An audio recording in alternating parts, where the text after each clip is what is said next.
Samanin po ang biyaya, awa, habag, pagkapala, katotohanan, kapayapaan, pag-ibig mula kay Aroy Hawa. Isang magandang umaga, tanghali, hapon, gabi, sa lahat po ng inabot ng pangaral ng munting channel na ito sa iba't ibang panig ng buong mundo, maging dito sa atin sa buong Pilipinas. Muli natin pasalamatan si Aroy Hawa sa buhay na ipinagkaloob niya sa bawat kapatid sa kapulungan, maging sa lahat po ng ating mga mahal sa buhay. Maraming po salamat, Aroy Hawa. Ngayon po ay May 31, 2025, katapusan po ng buwan ng Mayo. No? At tayo po ay nanap ng alas 4:28 ng hapon dito sa atin sa buong Pilipinas.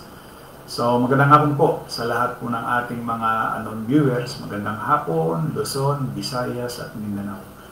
Magandang hapon po sa lahat ng ating mga kapatid sa iba't ibang panig ng mundo. Magandang hapon sa lahat ng aabuti ng pangaral na ito. Ano man ang inyong relihiyon, sekta, pananampalataya, gawin po ni Aroy Hawa na magbukas siya ng unawa sa hapon pong ito. Ganon din sa lahat ng nagbukas ng kanilang mga cellphones, kanilang mga tahanan.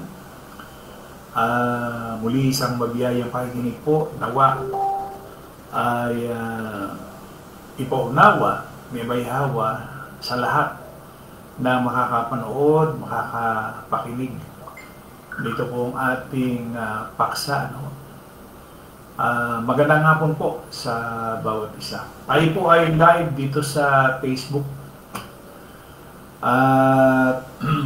Siguro panahon na para baguhin. So Facebook live na muna tayo. Magandang hapon, Sister Ging Makar.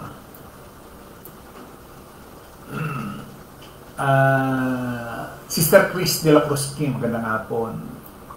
Lisa Indinibli Corsiga, Major Pasis,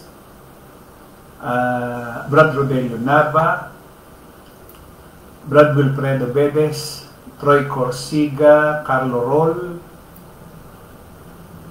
ayan, Leonardo Corsiga.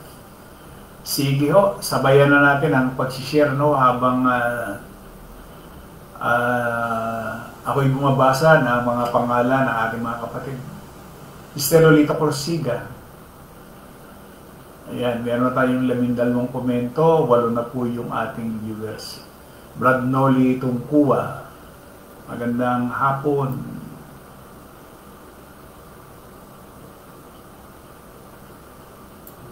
Brad Edmundo Umali, ayan. Minsan nalilibanan ko ng basa. Alas 4:31 na ng hapon, no? 4:31. So tayo po ay nasa ika-6 na bahagi o yung huli, no? Brad Sam Rotoni, magandang hapon.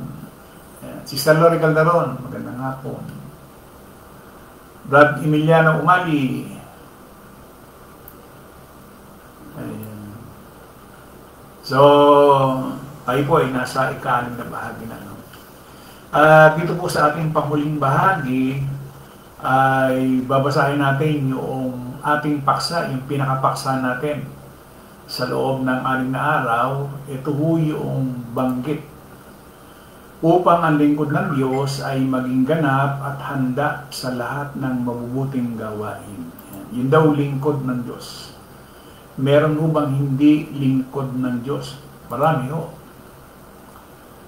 Sister Maria Victoria Morales, magandang hapon. Joel Suela, ayan, yung bandang dulo nababasa ko ng maayos ho, pagka itinaas ko yung aking kursor, doon na tumatalon-talon na siya. Ayan, 13 viewers na, 15 viewers na po tayo.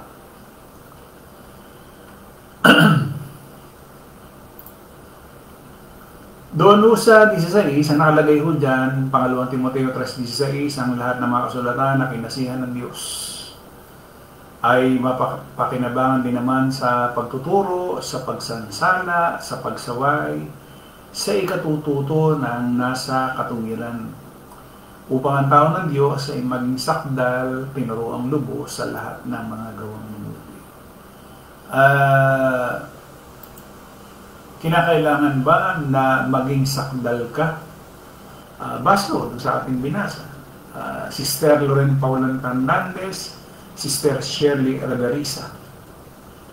Ayan, magandang hapon. Paano brad kung hindi maging sakdal? Hindi rin ho magmamana ng kaharian ni Abayahawa. Di ba? Alam niyo kung bakit? Kasi sa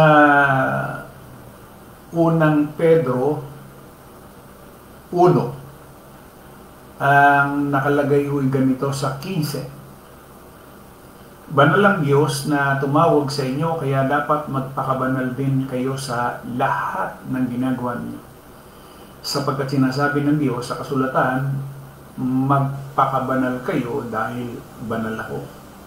Ibig sabihin, kung hindi magiging banal ang isang tao, una hindi na niya makikita si Abayahawa. Yun ang kalungkot-lungkot na yung inaasam at yung minimithi ng maraming tao na makasama, makapiling si Abayahawa o yung sinasabi nilang Diyos ay hindi ho mangyayari na. Kasi sabi ho dun sa pangalawang Timoteo 2:21, sino mang naglilinis ng kanyang sarili mula sa kasamahan ay tulad ng mga sisidlang natatangi, malinis, at karapat-dapat gamitin ng may-ari para sa lahat ng mabuting gawain. Ang Biblia Tagalog 2001, kung nililinis ng sino man ang kanyang sarili mula sa mga bagay nito, ay magiging tanging kagamitan, itinalaga at mahalaga sa may-ari ng bahay, handa sa lahat ng mabuting gawa. SND, kaya nga kung nilinis ng isang tao ang mga bagay na ito na nasa kanyang sarili, siya ay magiging kasangkapang kagamit-gamit sa pagpaparangal, pinapaging banal, kapaki-pakinabang siya sa kanyang Panginoon at nakahanda para sa bawat mabuting gawa. SND, ang mga taong lumalayo sa kasamaan ay nabibilang sa mga kasangkapang ginagamit sa mahahalagang okasyon. Nakatalaga sila sa Panginoon. Maliwanag ho yan. Yung mga tao na lumalayo sa kasamaan ay nabibilang sa mga kasangkapang ginagamit sa mahahalagang okasyon. Nakatalaga sila sa Panginoon. Kapaki-pakinabang sa Kanya at laging handa sa lahat ng mabubuting gawain. Magandang balita Biblia Tagalog, ang sino mang lumalayo sa kasamaan ay katulad ng sisidlang natatangi, malinis at karapat-dapat gamitin ng may-ari para sa lahat ng mabubuting gawain. Nakaletra ho yun, mga kapatid. Bradnell Umali.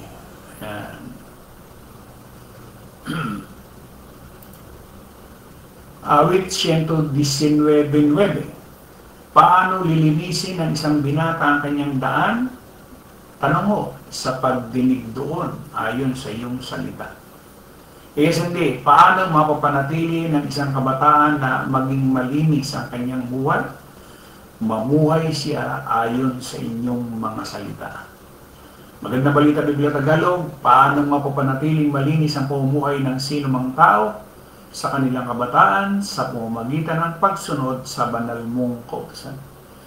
Kaya yung binabanggit ko dyan sa pangalawang Timoteo 3:16, ang lahat ng mga kasulatan na kinasihan ng Diyos na mapapakinabangan din naman sa pagtuturo, pagsansala, pagsaway sa ikatututo ng nasa katuwiran. Yan ho ang kahalagahan ng banal na kasulatan na ginamit naman ng relihiyon doon sa kanilang pansariling kagustuhan. Fortunato Juarez, Noli Tungkua, Janmer Corsiga. So dapat yung banal na kasulatan, ang layunin talaga niyan ay para mapakinabangan. Tuturuan tayo at doon sa pagsansala, doon sa mga mali, sa pagsaway, sa anong dahilan, sa ikatututo ng nasa katuwiran, upang ang tao ng Diyos maging sakdal. Tinanin niyo ho yung mga taong hindi naturuan ng banal na kasulatan. Hindi sila naturuan at hindi kailanman magiging sakdal kasi nga hindi naturuan ng banal na kasulatan. Kung gagamitin mo rin lang mga banal na kasulatan para doon sa sarili mong interes, imbis na pagpapala, sumpa ang mangyayari. Kung ginagamit mo yan sa kasinungalingan, kasamaan, at yan ang naging bunga ng mga nakikita natin ngayon ng mga relihiyon. Rosely Bando, Brad Jesse Juarez. Ayan. Pero nakikita natin bunga. Kapag hindi natin ginamit ng tama ang banal na kasulatan, yung sinasabi nila na pagpapala, imbis na pagpapala, ay nagiging sumpa para sa kanila. Di ba? Ganyan yung ipinakita ni Abay Hawa sa mga reliyon na alam naman natin na mga nasa laman. Wala yung espiritu. Isaiah 52:11, Biblia Tagalog 1978. Kayo'y magsiyaon, kayo'y magsiyaon. Kayo'y magsialis doon, huwag kayong magsisihipo ng maruming bagay. Kayo'y magsilabas sa gitna niya, kayo'y magpakalinis. Kayong nagdadala ng mga sisigla ng Panginoon. Kayong mga tagapagdala ng mga kagamitan ng templo ng Panginoon, umalis na kayo sa Babylonia. Huwag kayong hihipo ng mga bagay na itinuturing na marumi, umalis na kayo sa Babylonia at magpakabanal. Ang tao na nasa laman, siyempre, kung patuloy kang nasa laman at inabot ka na ng kamatayan, hindi ka na magiging banal. Shirley Bando Abrera, Sister Vivian Bando Mana. Ayan. Paano ka pang magiging banal kung patay ka na? Ayun ang pinakamahirap na sitwasyon na namumuhay pa rin tayo doon sa salitang laman. Ano ba yung laman? Yun yung kampi-kampi, bahagi, yun, gawa ng laman yan dapat mag-i-stick tayo kay Abay Hawa. Ang kakampihan lang natin ay walang iba kundi si Abay Hawa. Maliban doon, wala na. Wala ho tayong kakampihang tao, kahit sino man yan. Kasi pagka ang kinampihan natin tao, inihiwalayan natin si Abay Hawa. Kahit sino ang tao, may impluensya, mayaman, wala dapat, hindi si Abay Hawa wala. Kaya nga, ang pag-ibig na dapat sa kanya, buong puso. Ayan. Unang Korinto 5:7, sabi niya, ASND, kaya alisin ninyo ang lumang pampalsa na walang iba kundi ang kasalanan, upang maging bago at malinis kayo. Sa katunayan, nilinis na kayo dahil inialay ni Kristo para sa atin, tulad siya ng tupang inialay tuwing pesta ng paglampas ng anghel. Magandang balita, Biblia Tagalog, alisin ninyo ang lumang pampalsa. Ano yun? Yung kasalanan. Upang kayo'y maging malinis, sa gayon matutulad kayo sa isang bagong masa na walang pampalsa. At talaga namang ganyan kayo sapagkat naihandog na ang ating korderong pangpaskwa na walang iba kundi si Kristo. Ayan. Pangalawang Korinto 7:1, mga minamahal, yamang meron tayong mga ganitong pangako, linisin natin ang ating mga sarili sa lahat ng nagpaparami ng katawan at ng espiritu at gawin nating lubusan ang kabanalan ng may takot sa Diyos. SNB, kaya nga mga minamahal, yamang nasa atin ang pangakong ito, linisin natin ang ating sarili sa lahat ng karumihan ng laman at espiritu, lubusin natin ang ating kabanalan sa pagkatakot sa Diyos. Baka humamya, nawawala na yung ating takot kay Abay Hawa. At takot sa tao. Tatandaan ninyo na ang isang tao na tumiwala sa isang tao na ando na yung sumpa. Ando na yung sumpa. Hindi mo na maaalis yan hanggang sa abutin ka na ng kamatayan. At ipinakikita ng kasulatan hanggang abutin na ng kamatayan ng isang tao. Wala na hong saysay, wala na hong kabuluhan kapag ang isang tao ay namatay na. Yung ikinakatuwiran ho kasi ng tao, alam niyo ang tao habang buhay pa, matuwid siya sa kanyang sarili. Siya yung tama. Walang ibang tama kundi siya lang. Yan ho yung tao. Yan ho yung laman. Pagka ikaw meron ka ng banal na espiritu, nagpapasakop ka na doon sa banal na espiritu na nasa iyo. Aalis ka na. Ibig sabihin, nung ikaw ay nasa laman, ang gusto mo laging masunod, ang gusto mo ikaw ang laging tama, ikaw yung number 1. Dapat pagka meron ka ng espiritu, alis ka na. Hayaan natin siya na yung maupo doon sa talagang kalalagayan niya. Sister Elizabeth Denoy, Sister Elizabeth Dens. Brad Jesse Juarez, kapag natatakot ka pala kay Father o sa pari bro, kasalanan pala yun. Lahat yan. Pag ang kinatakutan mo ay si Father, si Pastor, si Ministro, o kung sino mang sugo, isang propeta, nandun na yung sumpa. Ang isa lang katakutan natin, si Abay Hawa. Alam niyo kung bakit? Kasi siya yung may kapangyarihan na hindi ka na iligtas. At siya rin naman yung may kapangyarihan para iligtas ka. Makakasama ka niya. Siya yung may kapangyarihan na hindi ka magkaroon ng buhay na wala hanggan. Siya yung may kapangyarihan na manatili kang patay habang panahon. So, bakit? Bakit pa ako magbibigay ng tiwala sa isang tao? Kay Father, kay Pastor, kay Ministro. Di ba? O ay nakita naman natin, ipinaliliwanag na nga ng kasulatan eh. Yun daw banal na kasulatan ay mapapakinabangan sa pagtuturo, pagsansala, pagsaway sa ikatututo ng nasa katuwiran. Kapag wala akong sa kasulatan, ibig sabihin, dagdag yan. Di ba? Sister Chris Grisola, Sister Chris Janga.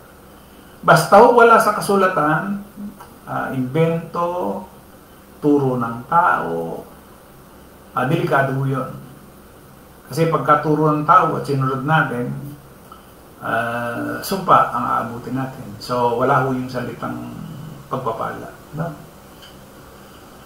Ayan. Melchor Pasis. So, dapat ganon, no? Unang Pedro 1:22, ngayong malinis na kayo dahil sa inyong pagsunod sa katotohanan at nag-aari na sa inyo ang tapat na pag-iibigan bilang magkakapatid, naway maging maalam at taos sa puso ang inyong pagmamahalan. Wala yung kapaimbabawan o wala yung kaplastikan. SNB, ngayon ay dinalisay na ninyo ang inyong mga kaluluwa sa magitan ng inyong pagsunod sa katotohanan. Hindi pagsunod kay pastor, hindi pagsunod kay father, hindi pagsunod na kung sino mang tao. Doon sa katotohanan ang sundan natin sa magitan ng Espiritu upang kayo magkaroon ng pag-ibig na walang pagkukunwari o yung kaplastikan sa mga kapatid. Kaya nga, mag-ibigan kayo sa isa't isa ng buong mingas na may malinis na puso. ASND, at dahil sumusunod na kayo sa katotohanan, malinis na kayo sa mga kasalanan ninyo at ngayon ay nagkaroon na kayo ng tapat na pagmamahal sa mga kapatid ninyo kay Kristo. Magmahalan kayo ng tao sa puso. Magandang balita, Biblia Tagalog, ngayong nalinis na ninyo ang inyong mga sarili sa pamagitan ng inyong pagsunod sa katotohanan at naghahari na sa inyo ang tapat ng pagmamahal sa mga kapatid, kaya maalab at taus-puso kayong magmahalan. Yung pagmamahalan dapat ay wala ho yung kapaimbabawan. Lahat tayo, pare-parehas, lahat tayo pantay-pantay. Walang mayaman, walang mahirap. Lahat tayo. Walang matalino, walang mangmang, isa lang tayo. Alam naman natin, pagka nasa laman, pagka medyo mayaman ka, nakaangat ka, iba na ang tingin ng mababa. Hindi ho.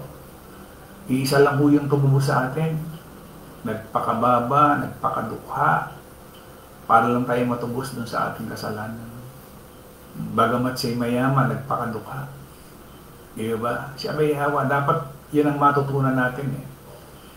Unang 1, tres. Ang sino mang merong ganitong pag-asa sa anak ay naglilinis ng kanyang sarili, katulad niya na malinis. Kasi hindi sino mang nagtataglay ng ganitong pag-asa sa kanya ay dumadalisay sa kanyang sarili, kaya naman niyang dalisay. Hindi pwedeng katuwiran na, Brad, tao lang eh. Pag sinabi nating tao lang, ibig sabihin, nagpapatuloy ka sa kasalanan. Tatandaan natin, habang tayo nagpapatuloy sa kasalanan, salaman tayo. Anak ng Diablo. Di ba? Papayag ko ba kayo na gano'n ang katuwiran ng laman? Kasi sabi nung nasa laman, tao lang. Talagang hindi ko pwedeng hindi magkasala. Pagka gano'n ang katuwiran natin, base dito dito sa ating binabasa, Hebreo 12:14. Sabi niya, pagsikapan ninyong mamuhay ng may kapayapaan sa lahat ng tao. Sikapin din ninyong mamuhay ng may kabanalan. Bakit? Sapagkat kung wala nito'y walang sino mang makakakita sa Panginoon. Kung hindi ka rin lamang magiging banal, kung hindi ka rin lamang magiging banal, hindi mo na rin makikita siya bayaba. Ibig sabihin, kung hindi ka maging banal, patuloy ka lang doon sa pagiging laman. Liwa-liwanag po yan. Ang Biblia Tagalog 1978, sundin ninyo ang kapayapaan sa lahat ng mga tao at ang pagpapakabanal na kung wala ito, sino may di makakita sa Panginoon. SND, sikapin ninyong mamuhay na may kapayapaan at kabanalan sa lahat ng tao dahil walang sino mang makakita sa Panginoon kung wala ito. Alin? Yung kabanalan. ASND, pagsikapan ninyong mamuhay na may mabuting relasyon sa lahat ng tao, magpakabanal kayo sapagkat kung hindi banal ang pamumuhay ninyo, hindi nyo makikita ang Panginoon. Magandang balita, Biblia Tagalog, sikapin ninyong makasundo ang lahat at magpakabanal sapagkat hindi ninyo makikita ang Panginoon kung hindi kayo mamumuhay ng ganito. Kung ang pamumuhay mo ay pawardi-wardi lang, ibig sabihin, laman, banal, wala. Pag nakikinig, banal. Pag hindi na nakikinig, laman. Nakikita natin, yung bunga kasi nakikita natin, mga kapatid. Sebastian Juarez. Yung bunga katulad halimbawa nito, itong simpleng natin, marahil lahat naman tayo nagsipag-aral, kahit siguro grade 1, grade 2, grade 3, kalimitan doon sa mga guro. Miski sa probinsya, miski doon sa bayan, o miski sa kabiasnan.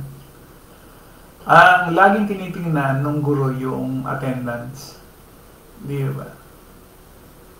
Halimbawa, limang araw yung pasok, ang inaano niya yung attendance. Ano ang dahilan? Bakit attendance?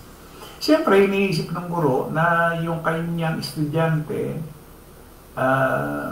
halimbawa, pala-absent yung estudyante, anong matututunan niya? Di ba?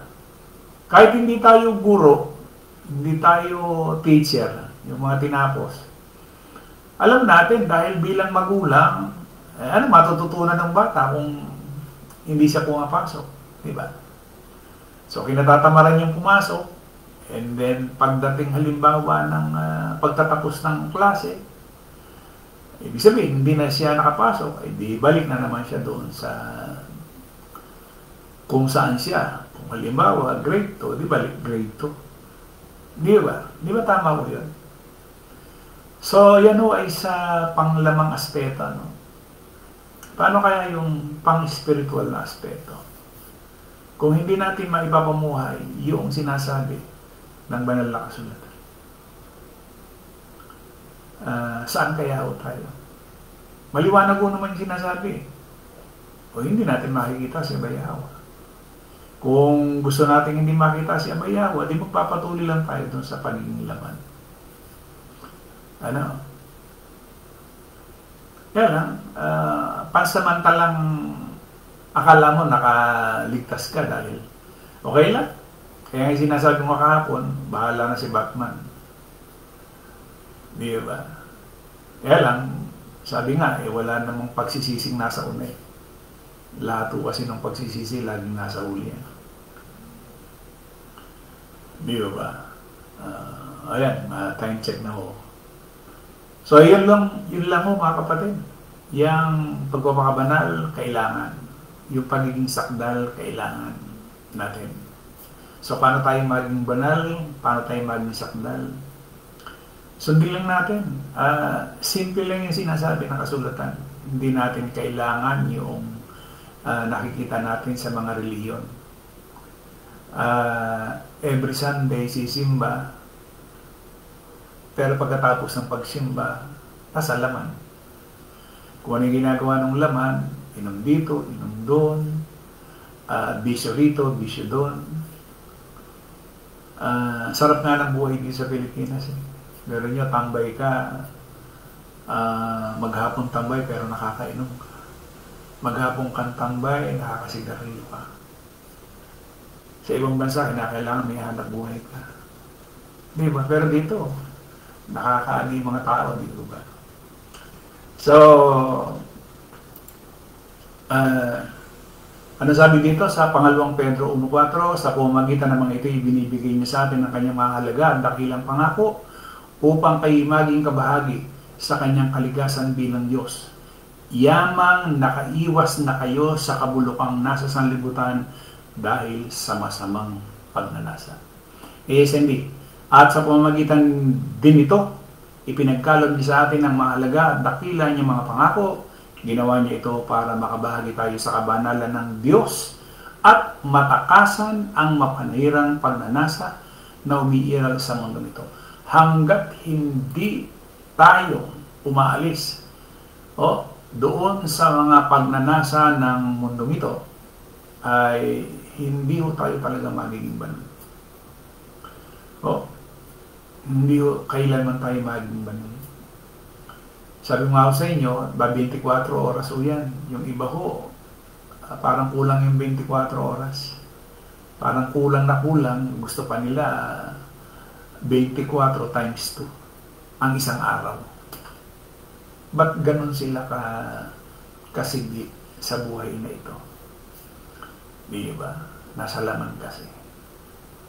Kasi yung 24 oras, kung ikaw ay nasa piling ni Abayawa, tama lang mo eh. Minsan nga sobra pa eh. Di ba? Pero sa iba, pinagkukulangan pa eh. Nagkukulang pa. O yun po, sana ay nagbigay sa atin ito ng aral na kailangan pala talaga magpakabanal. Hindi katulad ng mga pare na iboboto pa yung magiging santo, iboboto pa yung magiging banal. Hindi yun. Sa kakulungan, habang ikaw ay buhay, dapat maging banal ka kasi pagka ikaw ay namatay ng nasa laman, kamatayan. Hindi mo na makikita kahit kailanman si Abayawa, hindi mo na mararanasan yung ipinapangako niyang buhay na walang hanggan. hindi mo na mararanasan yung sabi nga ho ay pero mo papahirin niya yung mga luha. Dito kasi ang takbo dito sa mundong ito, palibasa nga isinumpa ni Abayhawa dito. Minsan kahit na anong dami ng pera, bakit para bang problemado ka pa rin. Samantalang busog na yung tiyan mo, busog na yung bibig mo, pero parang may kulang pa rin. Bakit? Bakit ito ganun? Parang may kulang pa rin. Merong interest, Sister Christina Juarez, merong kulang. Kasi ang pumupuno kasi sa maraming tao yung material, wala ho yung bagay na pang-espiritual. Kaya nga sinasabi niya, hindi lamang sa tinapay nabubuhay ang tao, kundi sa bawat salita na nagmumula kay Abayhawa.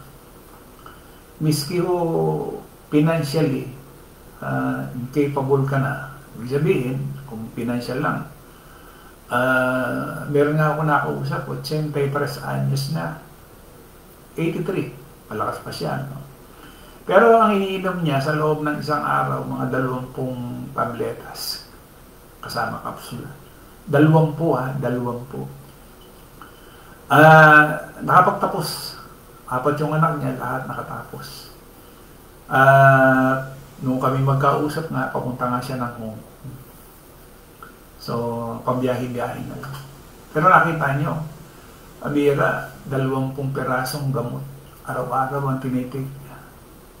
Sa sakit ng katawan, high blood, 83 ha.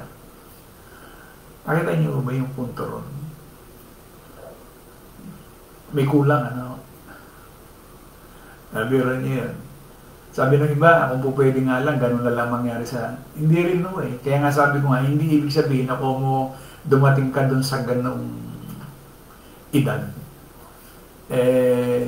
Pero mo, 20 tabletas.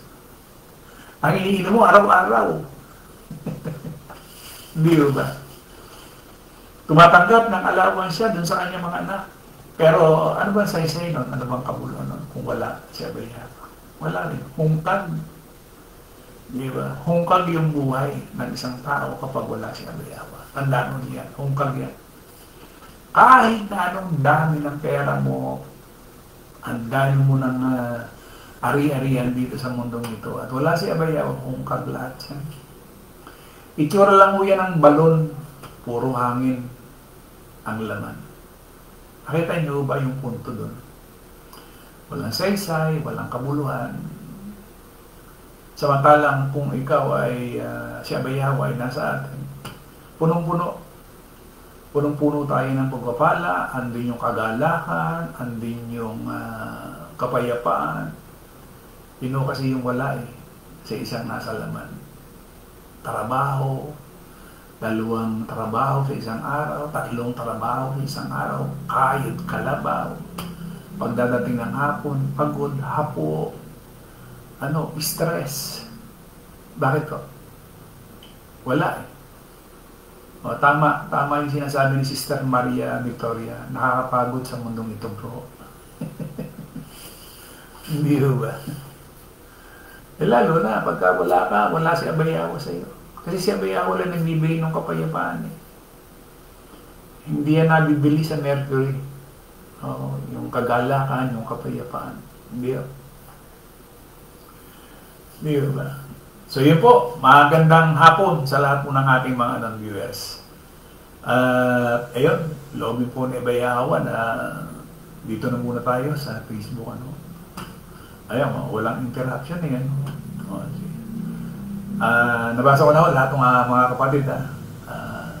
Sa isang Diyos na ating tagapagligtas sa pangalan ni Abayhawa, sumakanya nawa ang kalwalatian, ang karangalan, ng pag-aari at ang kapangyarihan sa kauna-unang panahon at ngayon at magpakailanman sa nawa. Patuloy po tayong ingatan, gabayan at patuloy na pagpalain, higit sa lahat sa bagay na pang-espiritual. Kinukot ko lang po yung sinasabi niya, hindi lamang sa tinapay na bubuhay ang tao, kundi sa bawat salita. Hindi mo naiintindihan ng marami yun. Yung pala, pag pagka wala ho yung salita ni Abay Hawa at tinapay lamang, walang saysay pala yung buhay. Hindi lamang sa tinapay nabubuhay ang tao. Ibig sabihin, kailangan mo yung salita. Pag wala ho yung salita ni Abay Hawa, kahit na sandamakmak yung pagkain mo, wala rin saysay. Hindi ba? Ayun. Muli, ingatan po tayo na may hawa sa bawat segundo, minuto, oras, araw man o gabi na ating nilalagi dito sa mundo ito. Mundong nakapapagod, mundong nakakabalisa, mundong nakaka-stress. Totoo naman eh. Ultimong pagkain, may stress ka. Hindi mo alam kung ano ang aalmusalin mo, kung anong tatanghalianin mo, at kung ano yung mahapunanin mo. Hindi mo alam. Ganyan no. Samantalang kung meron si Abay Hawa sa buhay ng bawat sa atin, parang walang problema eh. Walang stress, walang bigat. Sarap, ang sarap mamuhay. Ayun po. Laging pagpapala nawa ni Abay Hawa ang sumaatin sa lahat ng mga kapatid natin sa kapulungan, sa lahat ng ating mga kapatid na nakasama natin sa akong ito. At lobin po ni Abay Hawa bukas, Facebook Live, alas 9 kung lulobin. Muli maraming salamat, isang magandang hapon po sa ating lahat.